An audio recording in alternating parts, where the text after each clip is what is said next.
আসসালামু আলাইকুম। আজকে আমি কুমড়ো শাকের ভাজি করব। এইভাবে শাক ভাজি করাকে ফরিদপুর অঞ্চলের লোকজন নড়া শাক ভাজি বলে। তো চলুন নড়া শাক ভাজি করি। তো এর জন্য আমাদের লাগবে হাফ কাপ মতো পেঁয়াজ একটু মোটা করে কেটে নেওয়া, কিছু কাঁচামরিচ ফালি করে নেওয়া আর 2 টেবিল চামচ রসুন কুচি করে নেওয়া।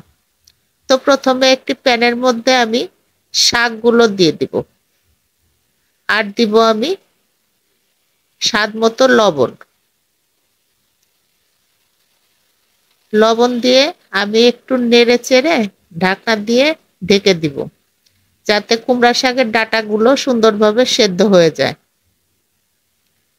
তো ঢেকে দেওয়ার পরে কিছুক্ষণ পরে শাক থেকে বেশ খানিকটা পানি বের হয়ে আসবে। এই পানিটা আমি শুকিয়ে নিব। এই তো কতখানিক পানি বের হয়ে আসছে। এই পানিটা আমি জাল দিয়ে শুকায় নেব। এইভাবে শাক ভাজি করলে খেতে দারুণ লাগে। তো পানিটা যখন শুকিয়ে আসবে, অল্প অল্প পানি থাকবে, তখন আমি ওই কেটে রাখা পেঁয়াজ রসুন আর কাঁচামরিচ ফালি একত্রে দিয়ে দিব। দিয়ে নেড়ে চেড়ে বাকি পানিটুকু আমি শুকিয়ে ফেলবো। এবার পানি যখন একবারে শুকায় আসবে তখন আমি শাকটা অন্য একটি পাত্রে ঢেলে নিব।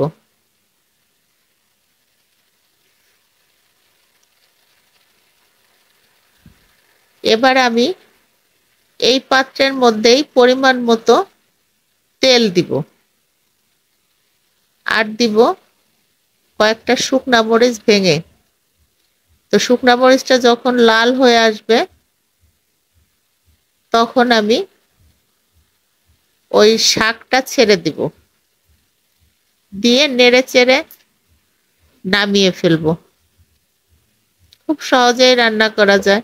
আর শাক ভাজি তো সবাই জানে, এটা একটি কমন রান্না।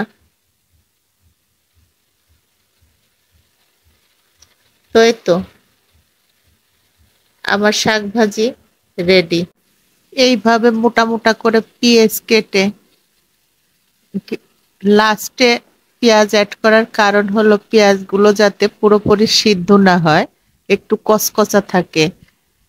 এই পেঁয়াজগুলো যখন দাঁতের নিচে পড়ে তখন কি যে মজা লাগে। তো এভাবে একদিন ট্রাই করে দেখবেন এর স্বাদ কেমন। তো ধন্যবাদ সকলকে সাথে থাকার জন্য। আল্লাহ হাফেজ।